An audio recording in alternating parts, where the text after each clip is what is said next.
فیل پیش راه ماشین را بسته از آدمان کمک طلب کرد. آدمان دیدند که در چقوری بچه تقریبا 8 ماهه فیل در مانده است. آنها با استفاده ماشین توانستند که فیل بچه را از چقوری برآورند. آمدن فیل به نزد مادرش یک صحنه دیدنی و تاثیربخشی را ایجاد کرد.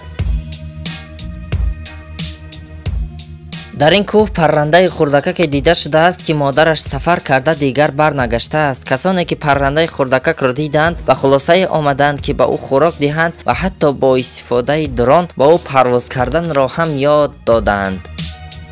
این سنجاب از بیماری دل رنج می برد. این مرد کمک کرد تا سنجاب سلامتیش را به آسانی به دست آورد. مرد دل سنجاب را مسح کرد و به او دارو داد. سنجاب باشد آهسته آهسته قوتش را به دست آورد. روباه در چقوری در مانده بود. این مرد به جز بند چیزی دیگری نیافت که به روباه یاری دهد. بعد کمی کوشش کردن جانور توانست که بند را گیرد. مرد باشد او را به بالا کشیده نجات داد.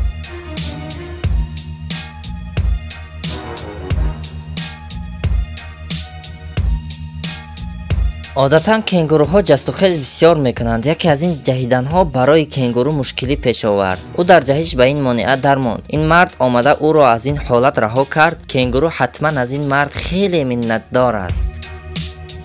این جانور در اسفالت چسبیده مانده است. وقتی استاها این وضعیت را دیدند از همه امکانات هایی که داشتند استفاده بردند. آنها این جانور را نجات دادند و بدنش را از اسفالت تازه کردند. این زن و شوهر با کوالای تنهای روبرو شدند. خانه این جانور در نتیجه سوختار ویران شده بوده است. زن و شوهر به خلاصه آمدند که او را همراه خود به سفر برند. بعد سفر آنها برای این جانور خانه نوی هم یافتند.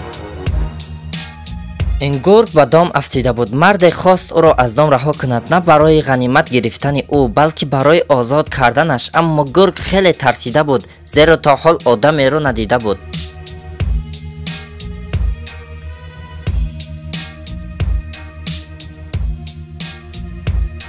بزیچه بر بالای درخت در مانده است. نامعلوم است که چگونه. به هر حال آدمانی که بز را دیدند او را با استفاده طناب نجات دادند و به باششگاه اساسیش برگرداندند.